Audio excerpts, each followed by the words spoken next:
So today under quantitative aptitude, we will start with ratio and proportion. Let us see type 1. We have a question here. What it says? The price of rice has increased by 40%. ठीक है? Swati has decided to spend only 12% more than what she initially did on buying rice. ठीक है? Question is saying what is the ratio between Swati's initial and last rice consumption price. ठीक है, अब scenario क्या है, because of changes in inflation there has been a price increase by 40%. ठीक है, अब प्राइस जब 40% इंक्रीज हुआ तो स्वाति ने डिसाइड किया that she will increase her consumption only by 12%. तो हमको फाइंड आउट करना है her ratio between her initial consumption and the final price consumption. See Swati's initial and last rice consumption. ठीक है, so let's get started. How do we see? The price of rice has increased by 40%. तो let us say पहले price was, let us say it was 100 rupees. We are assuming 100 rupees में she was able to tell about the units. If we talk units, उसको सिर्फ 10 units मिलते थे. 100 rupees में पहले उसको 10 units मिलते थे. तो actually उसने 100 rupees में 10 units means how many she is putting out of her pocket? 100 into 10, which is 1000 rupees she is shelling out of the pocket. Now what has happened is the price has increased by 40%. Means पहले अगर 100 rupees था, now there has been a 40% increase. 40% has been increased on 100 means what? पहले अगर 100 था, 40% more of 100. 40% more of 100 means 40. Now the price has become 140. How do we calculate? 140 upon 100 means the increase from 100 to 140 in terms of percentage into the initial price. So 100 and 100 get cancelled. We have 140 here. Okay, so this is the new price after 40% increase. Now we understand her price has increased from 100 to 140 rupees. With respect to consumption, what we have is she has decided to spend only 12% more. Means prior वो सिर्फ 1000 rupees spend करती थी. अभी she has decided to spend only 12% more. 12% more on 1000 बराबर. So it will be 12% more. So prior if it was 100, it becomes 12% more. So 112, correct, 12% more on 100 because it is percent. So divided by 100 into this 1000. Prior she was spending 1000. Now she is spending only 12% more. So the zeros and zeros get cancelled. We have 1120. Now she is spending only 1120 and the price has increased from 100 to 140. We have told this or we have come up to this conclusion.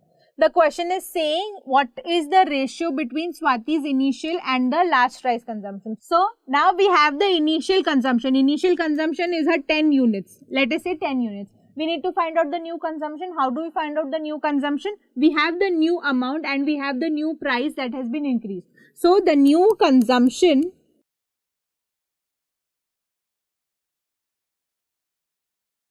is 1120 that she is shelling out 12% more from her pocket and the 40% increase that she has faced with the price rise. So this 0 and this 0 get cancelled. Here we have 7 and here we have 56, so it becomes 8.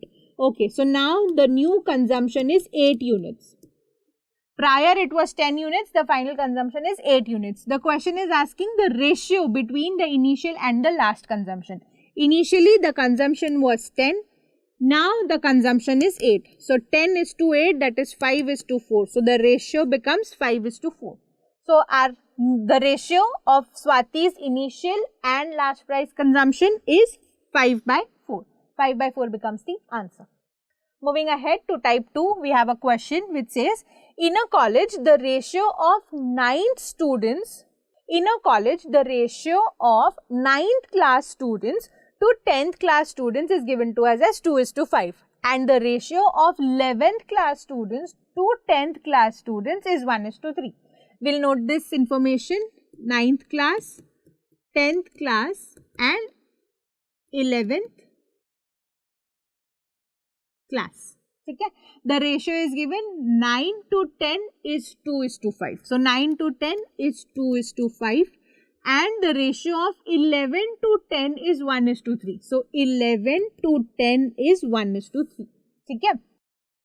If in class 11th 10 new students join the college, then how many class 9 students are required so that the ratio among 9th, 10th and 11th class students becomes 1:1:1? Means what?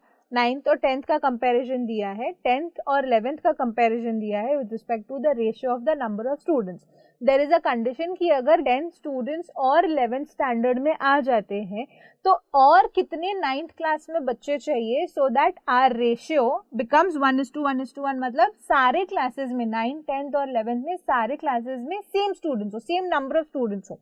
This is the question. ठीक है, let us see how do we solve. Now here we have the ratio with respect to two people. We understand 10th is the common element. ठीक है, तो हम क्या करेंगे, we will give 5 here, we will give 3 here to make the ratios common. ठीक है, तो what it will be 6, 2 into 3 is 6, 5 into 3 is 15 and 5 into 1 is 5. ठीक है, now the ratio, let us say in the form of x, it is 6x, 15x and 5x. 9th, 10th and 11th. अब अगर 11th class में 10 students और join कर लिए, ठीक है, तो 9th क्लास में कितने स्टूडेंट्स चाहिए, 9 कितने स्टूडेंट्स चाहिए, तो let us say we want a number of students. Hypothetically let us assume that, let us say that a number of students are required. तो कितने चाहिए so that the new ratio now becomes 1:1:1 in simple terms. ठीक है, so this ratio is to this ratio should be 1:1:1.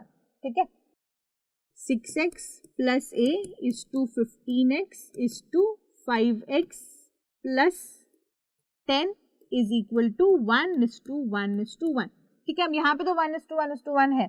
Now if we see 9th, 10th and 11th class students, यहाँ पर if I equate the 10th and the 11th class students, I will get the value of x. Why? Because here the ratio is 1:1. So what I can say, 15x upon 5x plus 10 is equal to 1:1. तो यहाँ से x का value मिल जाएगा. So how much it will be? It will be 15x is equal to 5x plus 10. So 5 will go to the other side. It will become minus. So 15 minus 5 gives me 10x. 10x is equal to 10. My x value is 1. मतलब the value of x is 1. Now this value of x is equal to 1. I can place it here and find out the value of a. How do I do that? See, we'll say 6x plus a is to, we will equate it with c. So upon 5x plus 10, यहाँ पर तो 1:1 ही आएगा. Why? Because the values are 1. So we have 6x plus a is equal to 5x plus 10. But the value of x is known to us. X is 1. So what I can do? I can say a is equal to 5x is nothing but 5, 6x is nothing but 6 and 10. So 5 and 10 is 15. 15, 6 we take it to the other side, it will become minus. So it will be 5 plus 10 minus 6. मतलब 15 minus 6 मतलब a is equal to 9. Means what? 9 students in class 9th should be added so that the ratio becomes 1:1:1 after 10 students are added in class 11th. ठीक है, so the crux is how many students are required? It is 9 students are required. I hope you were able to understand the whole question as to what it is asking. ठीक है, so our answer here becomes how many class 9 students are required? It is 9. 9 becomes our answer. Moving ahead to type 3, what it says is, अब there is a mixture of juice and water. ठीक है, juice and water है, उनका mixture है. 20 liters of the mixture contains 70% of the juice and rest is water. मतलब क्या? There is 20 liters of water, उसमें से 70% is juice and the rest is water. Let us calculate now only. 20 liters है in total. ठीक है, अब 20 litres का 70%, 20 litres का 70% मतलब क्या? In short 7/10 or rather 70/100 of 20. If you do, the 0 and 0 gets cancelled, this 0 and 0 get cancelled. 7 into 2 14 liters. 14 liters जो है वो जूस है. ठीक है, 14 liters is juice and the rest is water. Rest is water मतलब the remaining 20 में से अगर 14 is juice तो 6 liters will be water. बराबर, this is the information up till now. अब सिनेरियो क्या दिया है, if 2 liters of water is added in the mixture. अभी हमारे पास 6 liters है. If we are adding 2 more liters, तो हमारे पास कितना वाटर हो जाएगा, 8 liters ऑफ वाटर हो जाएगा बराबर इन द मिक्सचर. तो मिक्सचर में ये हो गया वाटर, ठीक है. टोटल मिक्सचर पहले था 20 liters, अब 2 liters पानी और ऐड हो गया, तो टोटल मिक्सचर में भी तो एडिशन होगा, right. So the total mixture will be 22 liters. This is the total mixture. अब अगर 22 liters पूरा मिक्सचर है, 8 liters वाटर है, question is saying that if this 2 liters of water is added in the mixture, find the percentage of juice in the new mixture. मतलब क्या, 22 liters mixture है, उसमें 8 liters of water है अभी after addition. अभी the question is asking find the percentage of the juice in the new mixture. Means we have mixture, we have water, we have to find out juice कितना होगा in the total mixture in the new mixture.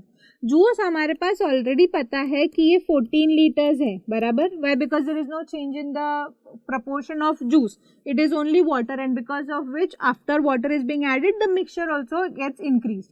तो अभी हमको juice का percentage बताना है, कितना percent है. Now juice is 14 liters. अब 14 liters टोटल है, उसमें से on a total of 22 liters, मतलब 22 liters में से अगर 14 liters जूस है तो इन टर्म्स ऑफ परसेंटेज कितना है, परसेंटेज कितना है मीन्स 52 into 100. ठीक है. सो 14 2 sevens is 14 and 2 11s is 22 is what we understand. So 14 and 22 get cancelled. 7 by 11 into 100. Now we will not calculate 700 divided by 11. What we will do is, we are already aware in fraction to percentage conversion, 1 by 11 if it is the fraction, उसका percentage conversion is 9.09%. बराबर. So if 1 by 11 is 9.09%, तो 7 by 11 कितना होगा, 9.09 into 7 करेंगे, ठीक है. तो 9.09 into 7 becomes relatively easy. 9 into 7 is 63. तो 63.63%. This is the value of fraction of 7 by 11 in terms of the percentage. See here we are doing nothing but 7 by 11 fraction है, उसको percentage में convert करना है. So it is as good as writing 63.63%. The question is telling what is the percentage of the juice in the new mixture. So the percentage of juice in the new mixture is 63.63%. Why? Because juice का in terms of liters was 14 liters upon the total mixture was 22. So 14 by 22 into 100 when we do, we get 63.63%. So this becomes the answer, 63.63%. Moving ahead to type 4, what it says is there is a box that contains 220 notes. ठीक है, एक box है, उसमें हमारे पास total 220 notes है of 50 rupees. 220 notes of 50 rupees है and 80 notes है of 100 rupees. ठीक है, तो हमारे पास 220 नोट्स है जो 50 रुपीज के हैं और हमारे पास 80 नोट्स है जो 100 रुपीज के हैं. We will write down the information. 220 notes है ऑफ 50 रुपीज. ठीक है, 220 नोट्स है in terms of value if we have to calculate, तो 220 नोट्स मल्टीप्लाइड बाय 50 नोट्स. और हमारे पास क्या है, हमारे पास अभी 80 नोट्स हैं ऑफ रुपीज 100. ठीक है, हमारे पास 80 नोट्स हैं 100 रुपीज के. कंडीशन दी है if 50 notes of 50 rupees are replaced, मतलब यहाँ पर 220 नोट्स है, अभी हमारे पास 50 रुपीज हम निकाल रहे हैं. 50 नोट्स ऑफ 50 रुपीज, ये 50 रुपी का नोट है. ठीक है, यहाँ पर हम 50 अगर निकाल रहे हैं तो 220 माइनस 50 करेंगे, मतलब अभी हमारे पास 170 नोट्स हो गए. 170 नोट्स ऑफ 50, ये हमारा कैंसिल आउट हो जाएगा. ठीक है, 50 notes of 50 rupees are replaced by 100 rupee notes. मतलब क्या, ये जो 50 नोट्स हमने निकाले 50 रुपीज के, अब उसके एक्सचेंज में we are keeping 50 100 rupee notes. ठीक है, so we have 50 100 rupee notes. अब and 10 100 rupee notes are replaced by 200 rupee notes. मतलब जो हमारे पास ये 100 रुपी के नोट्स है, 50 नोट्स है, उसमें से we are replacing 10 100 rupee notes. मतलब क्या, अभी 50 है तो अभी हमारे पास 10 अगर हम रिप्लेस कर देते तो हमारे पास 40 हो जाते हैं 100 रुपी नोट्स. और ये जो 10 नोट्स है वो हम 200 रुपी नोट से रिप्लेस कर देते हैं, तो हमारे पास 10 नोट्स हो जाते हैं 200 रुपीज के. ठीक है, अब find the ratio of the initial and the final amount. Initially हमारे पास कितना था? इनिशियली हमारे पास 220 नोट्स थे 50 रुपीज के और 80 नोट्स थे 100 रुपीज के। तो 50 इंटू 220 अगर हम करते हैं तो we get 0 0 0 and 1 and 1 11,000 and 100 into 80 gives us 8,000। ठीक है, तो हमारे पास इनिशियली था 19,000 rupees is what we understand. उसके बाद हमने यहाँ पर चेंजेस किए, बट ये 80 नोट्स 100 रुपीज के तो थे हमारे पास। ठीक है, ये एक चीज हमारे पास थी। ठीक है, फिर हमने ये चेंजेस किया, फिर हमने ये चेंज किया और हमने ये चेंज किया। इसका मतलब क्या है? 80 नोट्स ऑफ 100 रुपीज था, मतलब in terms of value if we were to find out, मतलब हमारे पास 8,000 रुपीज था। ठीक है, न्यू में हमने जब चेंजेस किया फाइनल अमाउंट में 170 इंटू 50 अगर हम करते हैं तो what we get is 0 0 17 into 5 gives us 85। ठीक है, मतलब 8,500 हमारे पास हो गया यहाँ पे। प्लस हम यहाँ पर ये करेंगे 40 इंटू 100, 40 नोट्स है हमारे पास 100 रुपीज़ के, तो हमारे पास 4,000 रुपीज़ है और 10 नोट्स है हमारे पास 200 रुपी के, तो वी हैव 2,000। ठीक है, तो अब इन ऑल हमारे पास new after doing the changes हमारे पास 8,000, 8,500, 4,000 और 2,000 रुपीज़ है। So 8 and 8 gives me 16, 16 and 4 gives me 20, 20 and 2 gives me 22, 22,000 plus 500 gives me 22,500। Initially मेरे पास 19,000 था और बाद में नोट्स का रिप्लेसमेंट करने के बाद मेरे पास 22,500 है। Question is asking the ratio of initial to final amount. तो 0 and 0 यहाँ पर विल बी कैंसल्ड, 190 और 225 अगर 5 के टेबल से कैंसिल करेंगे तो it will be 5 3s is 15 and 5 8s is 40। ठीक है, and here we have 5 4s is 20 and 5 5s is 25। So 38:45 becomes our ratio. The question is telling us to find out the ratio of initial amount to final amount. It becomes 38:45. 38:45. Okay.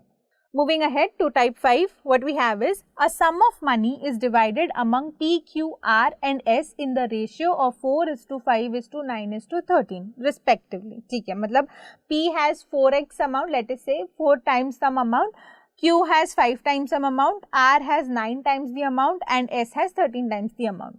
If the share of S, share दिया है S का which is 3645 more than that of P, इसका मतलब क्या है? P, Q, R and S है जिनका ratio 4, 5, 9 और 13 है। अब S के बारे में इंफॉर्मेशन दिया गया है कि वो 3645 रुपीज मोर है दैन दैट ऑफ P। इसका मतलब है P के पास जितना भी अमाउंट है प्लस 3645 करेंगे तो वो अमाउंट S के पास है। ठीक है, then what is the total amount of money of Q and R. हमको क्यू एंड आर का एडिशन चाहिए, सम ऑफ मनी मतलब हमको ऐड करना है। ठीक है, so this is the question that we have. ठीक है, now let us find out. Now if we say S is 3645 plus P, तो कन्वर्सली वी कैन से कि अगर हम एस माइनस पी कर देंगे तो हमको उसका डिफरेंस मिलेगा 3645 बराबर P if we take it to the other side. Now we are saying, let us say that this is x in terms of x। ठीक है, 4x, 5x, 9x and 13x। अब यहाँ पर s माइनस पी इज 3645 हमने find out कर दिया। अगर हम s देखें तो 13x है और p देखें तो 4x है। हम ऐसे लिख सकते हैं 13x minus 4x is equal to 3645 बराबर, we can denote it. So 13 minus 4 if we do we understand that we get 9, correct. So 9x is equal to 3645 बराबर। So we can find out the value of x. It will be nothing but 9 4s is 36, then 0 and 9 5s is 45. So 405 is the value of x is what we understand. अब हमको x का value मिल गया। Question is asking total amount of money for Q and R together. Q and R together मतलब क्या? 9x and 5x का addition.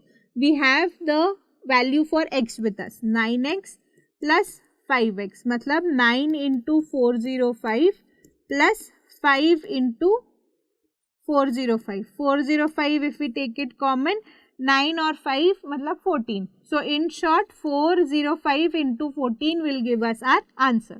So 405 into 14 if we do. So 14 into 5 is 70. We write 0 and take 7, carry forward.